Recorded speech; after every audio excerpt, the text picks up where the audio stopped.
जब ये लोग बीजेपी के पुरखे जब अंग्रेजों के लिए इस देश के खिलाफ गवाहियां दे रहे थे, मुखबिरियां कर रहे थे, गद्दारियां कर रहे थे, वीडियो कैसे किसने निकाल दिया, कौन उस वीडियो को सार्वजनिक कर दिया, उस पर सीबीआई जांच हो रही है। महिलाओं पे दुराचार बलात्कार करने वाले को सत्ता का संरक्षण। और जो भाई साहब 5 योजनाओं के नाम कर लीजिए, आईएम में क्या है, क्या है आईएम में, जो दुनिया में जिसकी धाक बनती है, आईआईटी में क्या है, क्या है बोलिए, बताइए इनको आईआईटी में क्या है। मुझे पता है, बताइए इनको मैं बता में क्या है। अच्छे दिन आएंगे, आप किसी को 15 लाख मिले खातों में, 2 को नौकरियां मिली, काला धन आया, डॉलर के दाम कम हुए, पेट्रोल के दाम रास्ता तल पे आए, महंगाई कम हुई, गंगा मैया साफ हुई, अखिलेश जी बन गए, अखिलेश जी काशी क्योटो बन गया। जितनी हेलो गाइस, नमस्ते, सलाम, सत श्री अकाल। आप सबका स्वागत है हमारे यूट्यूब चैनल पे। यह चैनल गोती मीडिया के प्रोपेगेंडा को एक्सपोज करता है, सो प्लीज़ आप हमारा सपोर्ट करें गोती मीडिया के खिलाफ लड़ने में। हमको सब्सक्राइब करें एंड लाइक करें। मिलते हैं नेक्स्ट वीडियो में। जय हिंद। चलो भाई देखो अब मैं क्या India is Indira, Indira is India, ये लाइन आपसे ऐसी चिपक गई है कि अब आप इससे निकल नहीं पा रहे हैं। देखिए, कांग्रेस से इस देश का नाता है।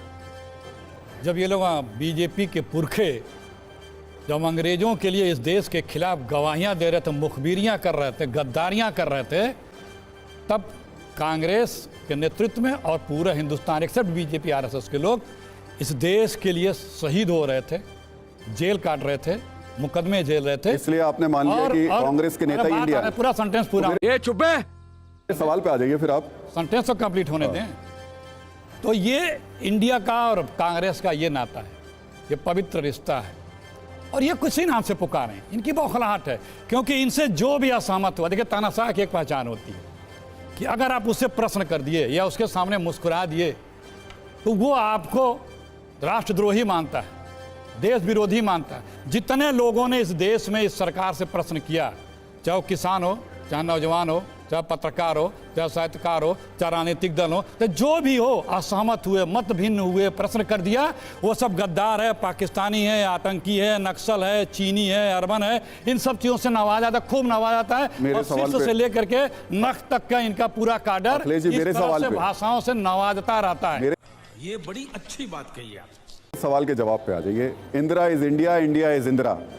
कांग्रेस के जो इंडिया है वो सिर्फ उसके नेताओं तक ही सीमित है। हिंदुस्तानी इंडिया है और इंडिया सबका है। आज की बात हो रही है, आज की बात हो रही है। आज क्या किसी विरोधी दल को या जो सदन में या देश में एक विपक्ष, मजबूत विपक्ष जैसा भी हो, उसकी एक संवैधानिक जिम्मेदारी भी होती है। वो अगर मुद्दे उठा रहा है तो उसकी तुलना आतंकवादी संगठन से हमारे देश का शीर्ष नेतृत्व प्रधानमंत्री करेंगे? ये क्या वाजिब है? किसी से पूछ लीजिए, क्या ये प्रधानमंत्री की गरिमा का अनुरूप? हम लोगों को भी तकलीफ होती है क्योंकि हमारे प्रधानमंत्री के बारे में विदेशों में चर्चा हो रही है, दुनिया के पार्लियामेंट में बहस हो रही है, हिंदुस्तान के पार्लियामेंट में उस पर बहस नहीं करेंगे। महिलाओं के साथ जो दुराचार, बलात्कार और नग्न करके घुमाया गया, सुन लीजिए, वो वीडियो किसने लाया? अगर ये बात है, अगर यही बात है, रुक जाइए, तो अन्ना आंदोलन के दौरान आप ही लोग थे जो आंदोलन में बैठे हुए। संजीव साहब तो यहाँ बैठे हैं ना, इन्हीं लोगों को आप गुंडा बताते थे, इन्हीं लोगों के खिलाफ आप तमाम तरीके के अपशब्द यूज करते थे। उसका जवाब दे रहा हूं। मैं ये कह रहा हूं कि जो मणिपुर में एक खबर जो निकल के आ गई, वीडियो, तब तक कोई कार्रवाई नहीं पुलिस ने की थी। 80 दिनों तक एफआईआर लिखा गया था, कोई कार्रवाई नहीं की थी। वीडियो निकल के आ गई, उन दोषियों पे कार्रवाई करने के बजाय, उनको सत्ता का डबल इंजन का संरक्षण देने के बजाय, वीडियो कैसे किसने निकाल दिया, कौन उस वीडियो को सार्वजनिक कर दिया, उस पर सीबीआई जांच हो रही है। महिलाओं पे दुराचार बलात्कार करने वाले को सत्ता का संरक्षण। और जो देश संकट में है। लेकिन संजीव जी, जो इंडिया को लेकर के आप एकजुट हुए हैं, आपके सामने उस इंडिया के सहयोगी कांग्रेस खड़ी हुई है, क्या ये एकजुटता सिर्फ नाम में है? जमीन पर कैसे हो पाएगी? आपकी स्थिति पंजाब में दोनों की ऐसी है, 36 का आंकड़ा, दिल्ली में 36 का आंकड़ा, फिर ये एकजुटता कैसे होगी? बिल्कुल चुप कर बे कुत्ते। आज इसकी जरूरत क्यों पड़ी? हम सब लोग अलग अलग पार्टी क्यों हैं? क्योंकि हमारी विचारधारा की लड़ाई थी, हम अलग पार्टी हैं, लेकिन उसके बावजूद, मैं अब कंप्लीट करने दीजिए, उसके बावजूद आज इकट्ठा हो रहे थे। ऐसी नौबत क्यों आई? पिछले पूरे 5 साल में आप देखेंगे नरेंद्र मोदी जी की सरकार ने क्या किया। इन्होंने कहा था कि टीम इंडिया, फिर इंडिया से घबराते हैं, हालांकि उन्होंने कहा टीम इंडिया तो टीम इंडिया का मतलब क्या था कि जिस किसी प्रदेश में वहां की जनता ने जिस सरकार को चुना उसके साथ मिलकर के काम करो। लेकिन पूरे 5 साल जहां जहां ऑपोजिशन की सरकार थी वहां उस सरकार को सबोटेज करने की कोशिश किया, ईडी भेजकर डराने की कोशिश किया, सीबीआई भेजकर डराने की कोशिश किया, ऑर्डिनेंस के जरिए सत्ता छीनने की कोशिश किया। उस दिल्ली में, जिस दिल्ली में दिल्ली की जनता ने 3 बार भारतीय जनता पार्टी को उसकी औकात बताई की जांच करो ना। एक चीज बताइए, 2014 से इनकी सरकार है, एक केस बता दीजिए, एक केस बता दीजिए। आज आप कह रहे हैं कि जांच होनी चाहिए। सुन लीजिए ना, ऐसे तो नहीं होगा। हाँ। एक केस बता दीजिए जिसमें सीबीआई ईडी गया हो और वो कन्विक्शन हो गया हो 9 साल में, केवल डराने के लिए कि ये ईडी भेजा अजित पवार आ जाओ, ये ईडी भेजा हेमंत बिस्वा आ जाओ, ये ईडी भेजा शुभेंदु अधिकारी आ जाओ, फिर आके क्या करो, आके सीएम बन जाओ, डिप्टी सीएम बन जाओ, अध्यक्ष बन जाओ। तो ये ईमानदारी की बात कैसे कर सकते हैं? संजीव जी, मनीष सिसोदिया को, सत्येंद्र जैन को, इन लोगों को जमानत नहीं मिल पाई। भाई साहब मैं कहता हूं ट्रायल शुरू करो ना, ये लॉयर हैं, मैं कहता ट्रायल शुरू करो, औकात नहीं है इनकी, फाइनल चार्जशीट सबमिट करो। एक अठन्नी का करप्शन साबित नहीं कर पाए। एक मिनट, इन्होंने 7 साल से सत्येंद्र जैन साहब को जेल में रखा, फाइनल चार्जशीट नहीं हुआ और एक अठन्नी कहीं से। चलिए संजीव जी आप कि दोनों कितने ईमानदार हैं। जब मैं क्या करूं फिर, जॉब छोड़ दूं? राहुल जी, हमारे भाजपाई भाई भ्रष्टाचार की बात करते हैं। आप सब लोगों को याद होगा, अभी 10-15 दिन पहले मोदी जी मध्य प्रदेश में भाषण कर रहे थे और महाराष्ट्र के 3 भ्रष्टाचारियों के नाम गिना रहे थे कि 70,000 करोड़ रुपए का इन लोगों ने घोटाला किया है। और रात को, दिन में भाषण कर रहे थे, और रात को वही तीनों लोग बीजेपी ज्वाइन कर लिए और उसमें डिप्टी सीएम बन गए। ये बिक गई है गवर्नमेंट, अब गवर्नमेंट में कुछ नहीं। गजब की इनके पास एक वॉशिंग मशीन है जो मिनट भर में सब कुछ धो धा के बराबर कर देती है। तो अब इसमें हमारे प्रधानमंत्री जी को क्या कहा जाए, क्या कहा जाए जो खुद कह रहा हो जिसको भ्रष्टाचारी, और उसके पहले 25 लोगों की और सूची है जिनको ये भ्रष्टाचारी बताते थे, तमाम तरह के आरोप लगाते थे, रोज सुबह शाम ईडी जाती आती थी, इनके मशीन में आ गए, धुल गए। अब ईडी वाले उनकी रक्षा करते हैं, सारे केस खत्म हो जाते हैं। तो इन्हीं के पार्लियामेंट ने जवाब है कि 96-97% मुकदमे जो ईडी सीबीआई इनकम टैक्स ने किया है वो सिर्फ विपक्ष के पार्टी के लोगों के ऊपर किया, और किसी में भी कोई प्रूफ नहीं हुआ है कि चार्जशीट भी एक आध को छोड़ के किसी में नहीं कर पाए हैं। क्यों ये सुप्रीम कोर्ट के दरवाजा बार बार कर रहा है कि इनके पास जो जांच एजेंसियों के जो अधिकारी हैं वो पिछले 10 साल से उनका टेन्योर क्यों बढ़ाया जा रहा है? देखिए, इन लोगों का जिंदगी अब इसी में गुजरनी है कि ये इनकी बताते चले, कोई कागज दिखाते रहे। सही पकड़े हैं। ताकि डायरी अब हम लोग आपके सामने लेकर आ रहे हैं, और इस डायरी में मैं इसका बटन जरूर दबा देता हूं ताकि ये डायरी ओपन हो जाए। अब जरा ये आपके लिए ओपन हुई है। सरकार की योजनाओं में जो इंडिया शब्द का इस्तेमाल हुआ, जिस इंडिया शब्द को आप इंडियन मुजाहिदीन से जोड़ रहे हैं, digital India, Khelo India, make in India, आप सब लोग देखते रहिए यहाँ पर, startup India, stand up India, skill India, और ये योजनाएं मुझे लगता है अभी रुकने वाली नहीं है। इंडिया शब्द हटने वाला नहीं है। फिर अगर यहाँ पर इंडिया सही है, इनके साथ इंडिया जोड़ के कैसे गलत हो? बहुत अच्छी बात।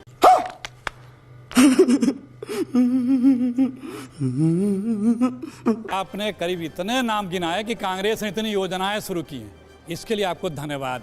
इसके पसंगे के बराबर भी योजनाएं नहीं शुरू किए हैं, ये आपने बताया, इतनी योजनाएं शुरू की।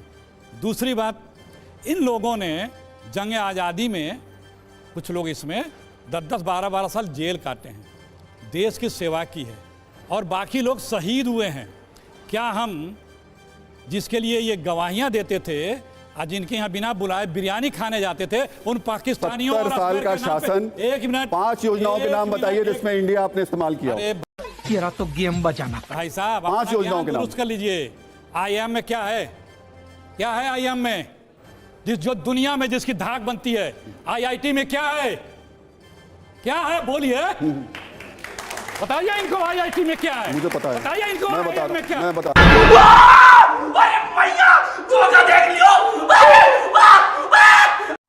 करवाली बेइज्जती। दुनिया में, विदेशों में 4-6 तानाशाह हुए थे जिन्होंने जीते जी अपने नाम के स्मारक बनाए थे। इंदिरा जी, हमारे हिंदुस्तान में एक हुए हैं इंदिरा जो गुजरात में अपने नाम पे स्टेडियम बनाए हैं। इंदिरा कौन सा गांधी ने स्टेडियम अपने है वो? आप को भारत रत्न क्या नाम दिलवाया है था। स्टेडियम का? नरेंद्र मोदी स्टेडियम। ये है नाम का नामकरण की बात। दूसरी गुजरात क्रिकेट एसोसिएशन का और स्टेडियम है, गुजरात भाई साहब, क्रिकेट आपको मालूम ही नहीं है। चलिए। छोड़ दीजिए। असल सुनिए, अखिलेश जी जल्दी से खत्म कीजिए, फिर वापस बीसीसीआई चलिए। भारत सरकार की है। शहजाद देखिए ऐसा है, इस देश में एक भी योजनाएं, मोदी जी ने क्या कहा था, अच्छे दिन आएंगे, आप किसी को 15 लाख मिले खातों में, 2 को नौकरियां मिली नहीं, काला धन आया, डॉलर के दाम कम हुए, पेट्रोल के दाम रास्ता तल पे आए, महंगाई कम हुई, गंगा जी। मैया साफ हुई, अखिलेश सिटी जी, बन गए, अखिलेश जी, काशी क्योटो बन ये गया। जितनी आपने किसने नहीं कहा था कहलवा सब मैं दी, कर दूंगा? अखिलेश जी, मोदी जी ने अखिलेश जी, 10 साल होने जा रहे अखिलेश जी, अब आ जाइए। हैं, एक भी काम आपको का दुनिया हुआ के- नहीं है। अरे बाप रे, ये तो धोती खोल रहा है। मैंने आप पहली बात हमारी आपने ओपनिंग कमेंट ठीक से नहीं सुनी कि आज हम इकट्ठा इसलिए हैं कि पिछले 5 साल में भारतीय जनता पार्टी के नेता और देश के प्रधानमंत्री नरेंद्र मोदी जी ने देश का काम नहीं कर केवल विपक्ष को तोड़ने की साजिश, केवल अपनी ब्रांडिंग करने की कोशिश, पूरे विश्व का में जा करके इंडिया नहीं, मोदी मोदी मोदी, एक भी भाषण दिखा दीजिए जहां इंडिया इंडिया की बात हो रहा हो, तो देश से बड़ा कोई व्यक्ति अगर बन जाए संजीव तो हमारी जी, जिम्मेदारी बनती मेरा है सवाल- कि उनको उनकी औकात बताएं। मेरा सवाल बड़ा क्लियर। मुझे अपने घर जाना है मुझे घर जाना है। कितने शर्म की बात आ रही है कि वहाँ पे महिलाओं पे अत्याचार हो रहा है, उस पर निष्पक्ष कार्रवाई नहीं कर रहे हैं। इनके खुद मुख्यमंत्री कह रहे हैं कि ऐसी ऐसी रोजाना हरकतें हो रही हैं और यहाँ पे सिविल वार जैसी स्थिति है। वहाँ के राज्यपाल महिला हैं, वो खुद कह रही हैं, और वो सरकार बनी हुई है, वो निष्पक्ष कार्रवाई ये नहीं कर रहे हैं, उसको डिफेंड कर रहे हैं। डबल इंजन की सरकार उसको डिफेंड क्यों कर रही है? क्या मजबूरी है आपकी कि उस सरकार को बर्खास्त नहीं कर रहे हैं? इस देश में पूरा देश उद्वेलित है, लेकिन भाजपा ही सारे के सारे उसको डिफेंड करने में लगे। अजीब सी हालत है, पता ना कौन सी मजबूरी है। तो आप चर्चा करने में दिक्कत क्या थी? 267 पे क्यों आप लोग अड़े हुए थे? स्थगन- चर्चा कर लेते आप। आप जो है निकलवा नियमों दीजिए, में क्यों आप वो फंस गए? नियम है कि नहीं है? नियमों में क्यों फंस अरे गए ये आप? बता, अरे नियमों के साथ देश चलता है, नियम के बगैर देश चलेगा क्या क्या? बिना नियम के दूसरे नियम में चर्चा नहीं होती क्या? अरे भाई विपक्ष 267 के अलावा उसमें चर्चा का क्यों कोई और नहीं हो नियम सकती? उसी में क्यों चाहिए? नहीं। अच्छा एक बार चुप रहिएगा, सुनिए। हाँ। वो नियम क्या है? देश में जब कोई बहुत ही उत्तेजित समाज को कर देने वाली घटना हो जाए, व्यथित करने वाली घटना हो जाए, तो वो नियम बनाया गया है कि विपक्ष और सरकार मिलकर उस पर बहस करे, विपक्ष बात उठावे और सरकार बतावे कि हम इस पे क्या क्या कार्रवाई कर रही हैं। चलिए मैं अभी वो आऊंगा। इसीलिए नियम बता। अब मैं आप अब भाग आऊंगा। लिए अब आप। नहीं, अब मैं आऊंगा ना आपके अरे पास। उस नियम के बारे में मैं आऊंगा ना। मैं चुके रहा हूं उस विधायक। नियम- आप कुछ भी बोलो, ये नहीं सुनने वाला। जनता माफ नहीं करेगी।